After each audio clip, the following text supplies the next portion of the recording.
Hi, I'm Doyle Bishop with Tulsa Heaters Midstream.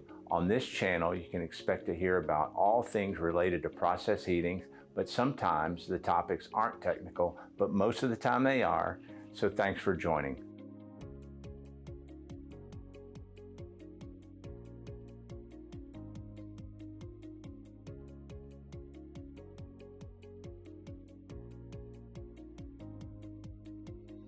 Hi, I'm Doyle Bishop at Tulsa Heaters Midstream. Today we're out in the field actually on an operating furnace. I'm standing next to Brad Irwin. He's our product manager for our indirect heater line, which we call Hydroflux. So I've asked Brad basically do a show and tell. I'm going to ask him a few questions. Hopefully I know the answers ahead of time, but maybe I don't. But I'm going to cue Brad a little bit. So Brad, first off, it's called an indirect heater. I know there's a bunch of different names for it. What are some of the other names for an indirect heater? You could do a dew point heater or a line heater. They call them bath heaters. Okay. Let me give the comment on. Okay. So why do you do an indirect? Why would you just directly heat something versus indirect? A lot of times it's considered safer. The bath temperature is controlled and it's not as high. We don't need the high outlet temperature. So this kind of technology, this should specifics. Yep. So behind us, you'll see a giant cylinder and a small cylinder. Tell us what those are. All right, so we call it a bath heater. So inside this big vessel cylinder is a fluid, hot fluid, and that fluid, when it is heated with a fire tube inside, that fluid wants to expand.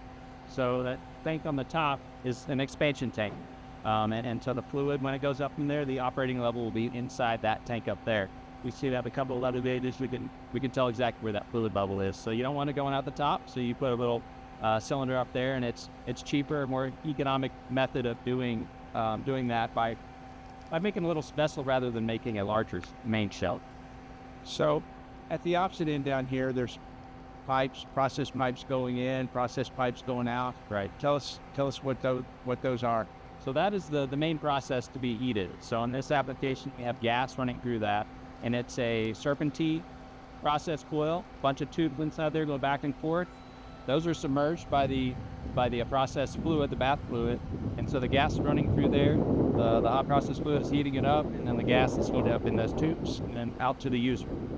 So I'm thinking a line that's non-insulated is the incoming, right? Yes. And the insulated line is, hey, it's heated and leaving the unit. Yeah, and that's a good point. The same reason that we have the bath is covered in the insulation. You want to conserve that energy. You've used some fuel to heat up the heater, and you want to make sure that you can retain that heat. So they use some insulation that, and then the outlet piping, which is their most important belt. So since we've been standing here before we started the video, I heard the burner kick on, and it kicked off. Tell me what's going on there.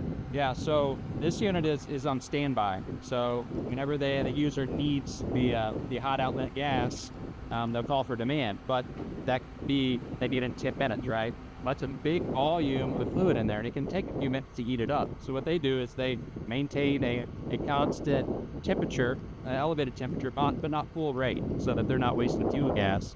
Similar to your hot water heater at your house, it kicks on where it needs to maintain that level. So when they've got a call for duty, they'll kick it on, ramp it up, and then it doesn't take as long to get to the outlet. So behind you is, I would call, the business end of the heater, right? And the business end, what's at that end? So we've got the burner is the primary device you've got down there, and inside this, what you can't see is a fire tube. So this one has two exhausts. So the large stacks out there is where the hot gas comes out. So you have a large diameter tube, and it splits off into two smaller tubes and a fire tube. And the gas fires down there, and the hot flue gases heat up that fire tube, and that heats up the process fluid inside there. And then the hot gases turn, come back this direction, you go out the top. So what's an approximate temperature of the gases coming out of the stack?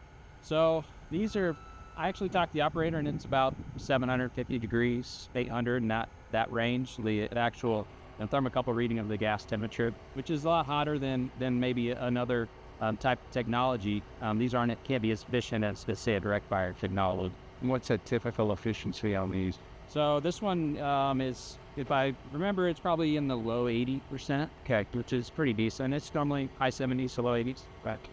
So these stacks are fairly short. And I see that E device there. Right. So what's going on there?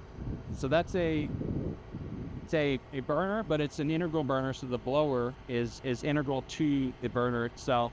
And so it's pulling in outside air and then mixing in with fuel and then a forced draft burner. And it's not really a long flame. That flame may be 10 feet in there. The fire tube overall is about 30 feet down and then another 30 feet back. So I see a shiny corrugated device that's just upstream of the stack out. What's that? Right, that's a bellows. So with heat comes thermal expansion. So we've got a fire tube in there, and when we heat up that fire tube, it wants to grow. And so due to the way it's fixed in there, we have a bellows on the outside so that it has a free range to expand. Okay, thank you for the update, information, and good luck at the year. Yeah, thanks. Hey, thanks for joining. If you enjoyed this episode, hit like or subscribe to get more information about process heating and Tulsa Heaters Midstream.